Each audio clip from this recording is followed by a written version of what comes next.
Okay, here we are in our continued series talking about strategy. We've already talked about, in a previous version, what the buyers need to be thinking about in terms of the terms, pricing, and being prepared for making an offer. And now we want to talk about kind of flipping that and talking about the seller side and how you, as a seller, and you're imagining you open up a book of all the possible scenarios that might develop on how your home might sell.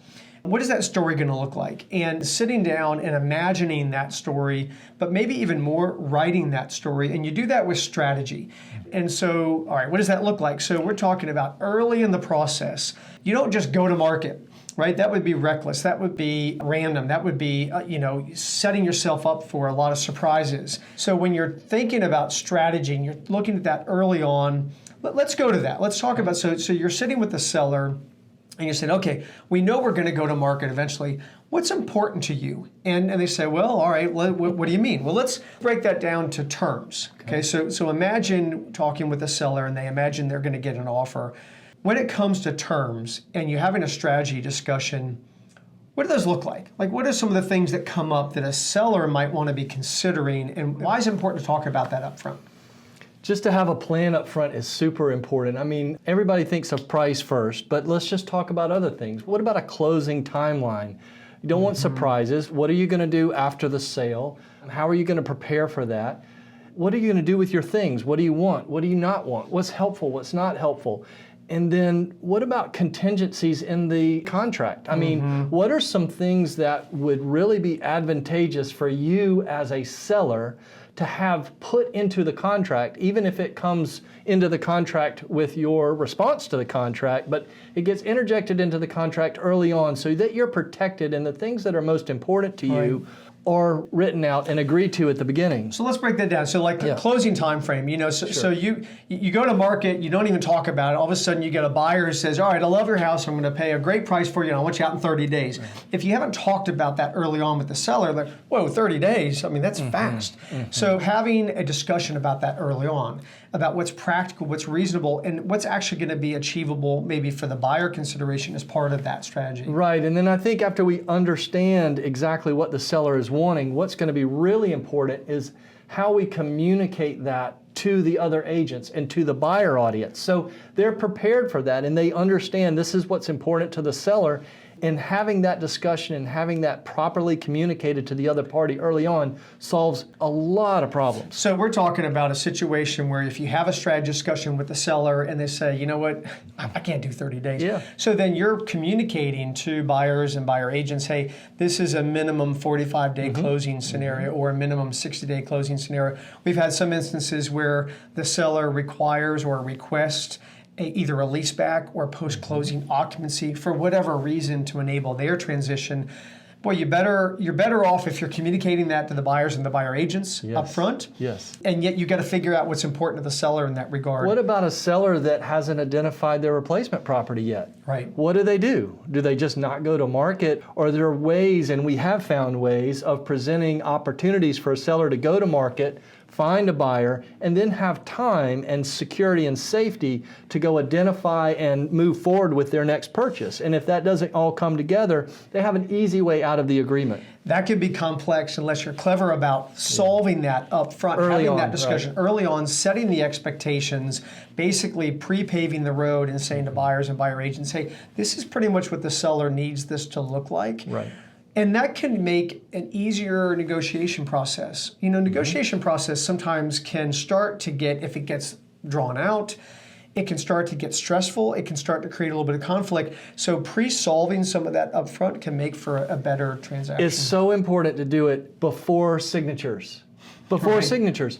Negotiations go really well early on. Buyers and sellers are talking to each other. What do you want? What do I want? We can make this happen. The buyers really want the property. The sellers really want to sell. Right. Before the signatures, everybody is flexible. Everybody, I can do this, or we can work this out. We can figure out some reasonable solutions.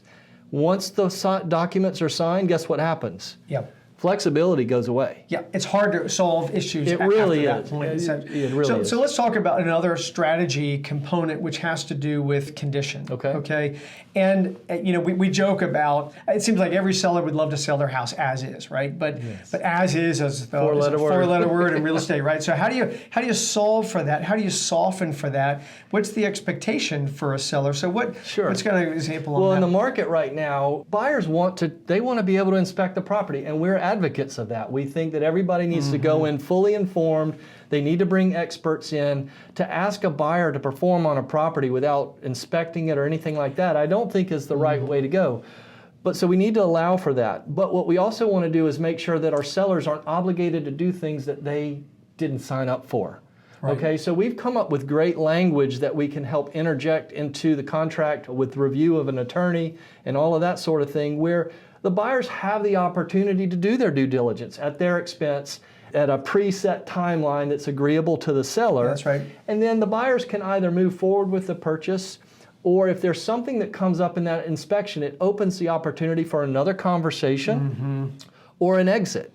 And I think that's a safe and prudent way to do that. That's what we figured out is that, and so you talk to a seller up front, like, well, what's going to be most important for you? And if we can come up with a strategy that softens it and creates a safe environment for a buyer, right? So they feel like they can examine the property, but also doesn't lock the seller into, you've got to do every single repair that might possibly come up on an inspection it drives report. them crazy. These inspection reports run 100, 200 pages, et cetera. That's going to drive a seller crazy. So having some discussion up front and some solution on that. Another prep on that is the property condition disclosure statement. And there's an irony of this document, this state document that every seller needs to complete, which is it's fairly lengthy. It's definitely complex. Most sellers have never seen it or have only seen it a few times in their lifetime. We see them every day. We can't touch or complete the document for a seller. And so there's this need to kind of come together and talk about that document and end up with a document that's complete, that is thorough, that's accurate, and it's timely. Because that pretty much needs to be done before offers start coming in. It really does, because folks don't realize this, but that property disclosure becomes part of the sales contract. Right. And so really, a buyer is not fully prepared to make an offer until they review this document, sign the document, and then submit the document with the contract. Correct. And so that's why it's not something that should be taken lightly. It's not something that should just be done on the fly. It's something that's very serious and needs to be addressed. It's part of strategy, early on, and having the opportunity to complete that along with other seller homework that can prepare the file for information that's going to be given to a buyer and their agent ahead of time starts to create a more smooth pathway. Absolutely. And so there's that with regard to condition of property. And then the third one is price, right? Price is always it's just such a great topic. You think about, it's so unique down to what's happening in that micro market. It's what's happening with that seller, what's happening with the condition of the property, what's happening with the overall market, what's the mood of the market, et cetera. And so having some strategy discussion around price is critically important. Right. And just go ahead. I was just going to say, I mean, really the balancing act, what was that called, a teeter-totter, right? It goes back and forth.